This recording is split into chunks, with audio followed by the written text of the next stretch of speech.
Þá ætlum við að skoða forsetningarlið og enn erum við í setningafræði. Forsetningarliður er alltaf að minnsta kosti 2 orð. Þannig að þetta er ekki eitt og eitt orð á stangli, þetta er alltaf að minnsta kosti 2 orð og það er fallorð í aukafalli og forsetningin sem beygði það.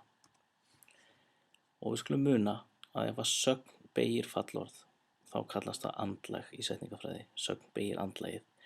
En ef fallorð sem forsetning beygir finnst í setningu, þá er hún hluti af forsetningarlið. Hér höfum við dæmi, hér höfum við fallorðið mark, nafnorðið mark í þolfalli á báðum stöðum. Boltinn hitti hest, boltinn fór í hest, þetta er bæði þolfall.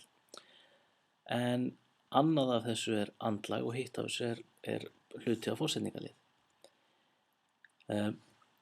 Boltinn hitti markið er andlag vegna þess að markið er beygt af sögn og ef sögn beygir fallorðið í aukafall þá er fallorðið andlag.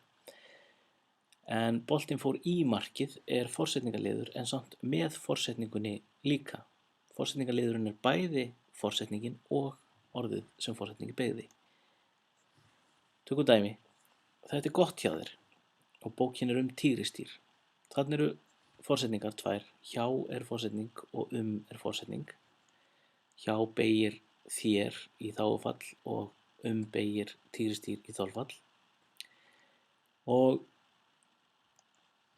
þolfallið tígrisdýr og þágufallið hjá þér saman mynda forsetningin og orðið sem að forsetningi beygði, forsetningarliðin. Þannig að forsetningarliðurinn þarna er 2 orð í hvorri setningu. Stundum getur forsetningarliðurinn verið lengri. Hann fékk þennan pakka frá henni ömmu sinni og hann hljóp frá Alla gamla. Þannig er forsetningin í báðum setningum frá. En í fyrri setningunni þá kemur frá henni ömmu sinni og í seinni kemur frá Alla gamla. Og öll þessi orð, frá henni ömmu sinni og frá Alla gamla, þetta eru allt fallorð sem er í aukafalli. Henni ömmu sinni eru allt fallorð og Alla gamla er líka fallorð og saman mynda þessi orð forsetningarliðin. Í fyrri setningunni er forsetningarliðurinn 4 orð og í seinni 3.